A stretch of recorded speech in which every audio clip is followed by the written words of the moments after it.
Hi everyone, welcome to the New Canaan High School Courant podcast called Page to Screen. I'm Molly Holmstead and I'm here with Grace Marcoglise. Hello. Today we are speaking on the topic of books transformed into movies. The controversy whether some books are better than the original books has been around for years. Books like The Great Gatsby, Harry Potter, and Little Women have all been made into multiple movies, and Grace and I got to see It Ends With Us over the summer. It Ends With Us, starring Blake Lively and Justin Baldoni, is a romance about Lily Bloom meeting Ryle, a neurosurgeon and a known bachelor in Boston. The book and movie portray their romance and how it begins to unravel before it even starts, when Lily encounters her old love, Atlas. The book is known for portraying the sensitive topic about domestic violence, which is introduced in the first couple chapters. So Grace, how did you like the movie overall, It Ends With Us? I liked the movie, but having read the book before, I think it was a lot different. And I kind of already knew the storyline, so I knew what was going to happen in the end. Yeah. But it was just kind of different to see, how the movie played out, especially, when you're not reading it. I think one of the main issues a lot of people on the outside have, and if you read reviews, is the casting and the characters, specifically a lot of issues with Blake Lively. Other than just the movie, but also how she portrayed the movie. But if we go deeper into the casting, I think the casting was overall well done, but the characters are portrayed super differently. Also, Lily Bloom and Ryle are supposed to be 23 to 26 in this, and Blake Lively's 35, 37? I'm not saying she doesn't look 23, but I just think they should have gotten a younger cast. Yeah. In the book, she was they made her seem really young. Yeah, and, super young. Not teenager, but And she only had one love before that, and that was Atlas. Yeah. And in the book, they also make Ryle seem much more mature than her, which I think is a big part of the whole domestic violence issue and how that Lily Bloom was taken under this issue that she didn't know was going to happen because they portray Ryle as much more mature and older, even though I'm pretty sure in the book he's only 2 to 3 years older. But in the movie, they seem the same mature level, kind of, which I think is what a lot of people issue with that have gone through domestic violence is that they have no idea it's going to happen because their partner's older or their partner has gone through life longer. Smarter and wouldn't do that to them. So I think that was an issue. In the book, my overall favorite moment is when Lily finally finishes her flower shop, and it's a whole reveal, and it's super pretty, and it shows how hard she worked towards that. And in the movie, I like how they portrayed it, but the overall flower shop, I didn't think it was very, pleasant looking, in my opinion. It was super cluttered, and, the flowers were, more dark and depressing, which I don't think portrays Lily's character at all. Lily is known to be a very, light and uplifting person, which is why her and Ryle, they contrasted in the beginning, which is what people, loved about them in their relationship before everything else happened. Yeah, I agree. I think that, in the book, when they were kind of making and designing the flower shop, they wanted to be very unique, but I think in the movie it came across much differently than the way they explained it in the book, and they had the reasoning in the book that they wanted to be different and not like other flower shops, because obviously there's a lot. Yeah. But I think in the movie it was not as well portrayed. It was just super dark and depressing. Yeah, for which some I reason. think it came across differently because they didn't explain in the movie why they wanted to do that as much. Yeah, and in the book, I think it's portrayed as such an uplifting and bright flowers to show that in this point in her life, because when it's portrayed in this point of Lily's life, her and Ryle have not started dating yet, or have had maybe a snippet of romance, but it's nothing he has not hit her, or he hasn't pushed her down the stairs. Didn't really know each other before.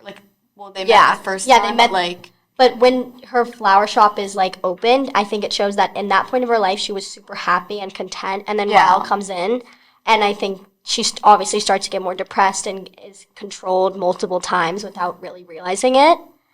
And I think that was a huge issue that people had because, in the movie, Lily is portrayed as kind of a more calm and mature person, when in the book she's not. She's supposed to be almost a teenager in a way. Yeah.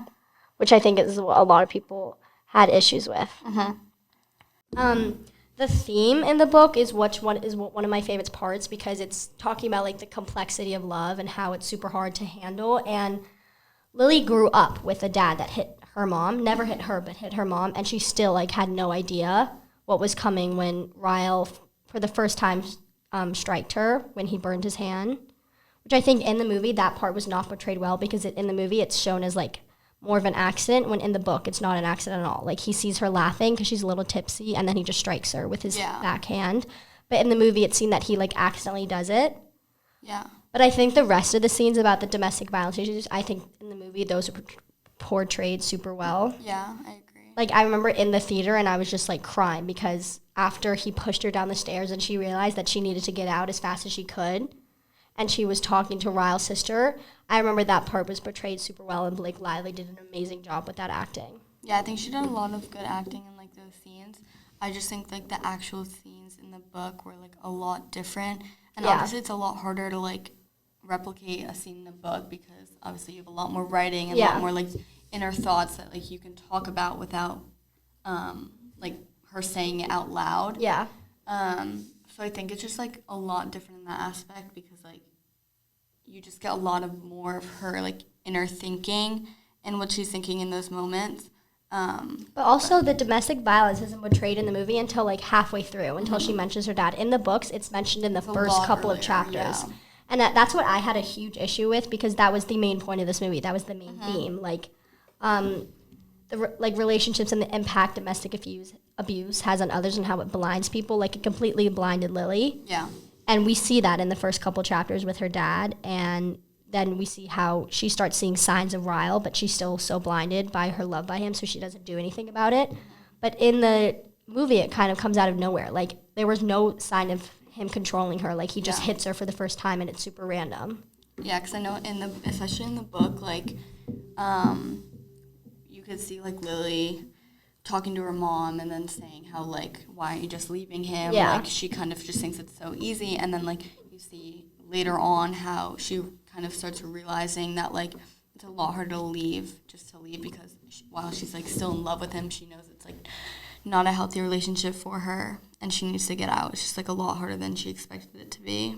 But I think this movie did help domestic abuse, like, become known and get looked at, because I've seen multiple, like, outside sources and outside people on, like, social media saying how this movie really helped them realize that they are going through something similar. It might not be as drastic, like getting pushed down the stairs, but it could be, like, a small slap or just, like, controlled or screamed at. And I think that is what this movie was made for. So overall, I think it did its job. It helped people that were going through something similar realize that they need to get out as quick as possible. Yeah, I think it gave kind of an example. Yeah. And just kind of an overall, like, idea of what, like, that situation looks like. So, like, someone could be going through that, and it doesn't have to be as intense as that, but, like, they kind of understand, like, see the signs, be like, oh, this isn't a healthy relationship. Yeah, This is now and just they need supposed to to get be, out. like, this is an example of abuse. And then I think kind of it could have, like, motivated people to be like, oh, like, Lily was so in love with him, but she made the right decision, like, ended it with Ryle for the safety of her child and her. Yeah, the only thing, if I could change a couple things about this movie, it would be the casting. I love Blake Lively, and I love her in Gossip Girl and other movies, but I just think she was too old and mature for this, so I would have loved a younger cast. But overall, I think the movie was well done. Yeah, I agree with what you were saying about Blake Lively. I feel like in her other shows, it's a lot more of, like, a younger like, storyline. Yeah. Kind of just, like, more of, like, a reality TV show. I think this is one serious. of her first movies where she's in something, like, that has this mature of a topic. Yeah. Because domestic violence cannot be taken lightly. Like, it's a super mature topic. And I think if Blake Lively had maybe more experiences with topics like this, she would have done a better job. But I think Justin Baldoni did an amazing job. I think he was perfect as Ryle, which might not be good, but I think he was a good Ryle in a way. I think he, like, played the role really well. And, like, I think he just took it a lot more seriously than Blake Lively did, which came across a lot of people. Blake Lively received so much hate from this movie. Yeah. Like, a lot, which is understandable in a way, but that's a whole different topic. Yeah, especially with, like, I don't know if you saw, like, the covers that they made where, like, he made it and it was kind of, like, an equal representation of all, like, the actors. And then Blake Lively was, like, her cover was pretty much mostly about her. Yeah. I know the book I had was, like, her face was on, like, her face was the only face on it. Yeah. And it took up the whole cover.